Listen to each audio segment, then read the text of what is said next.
చివరిగా తెలిసే ఆ పసుపచ్చ లోయని మీరు చేరుకోవాలంటే బాగా శబ్దం చేసే గాలుని దాటాలి. ఆ తర్వాత ప్రశాంతమైన అడవి లోపల మీరిద్దరూ ప్రశాంతంగా వెళ్ళాలి. ఆ తర్వాత చివరిగా ఉన్న పసుపచ్చ లోయని చేరుకుంటారు. వెంటనే మీరు ఇది డోరాతో చెప్తారా? కాలువ, అడవి, పసుపచ్చ లోయ.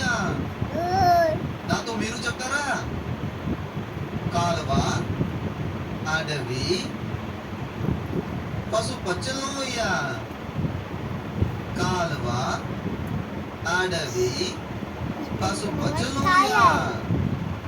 కాలువ, అడవి, పసుపచ్చ లోయ. మనం ఎక్కడికి వెళ్తే ఆ శబ్దాన్ని కనిపెట్టగలం?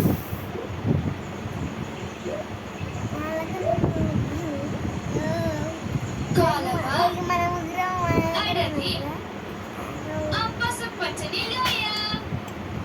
ఇప్పుడు మన అందరం వెళ్ళి ఆ శబ్దం చేసే కాలంని దాటాలి.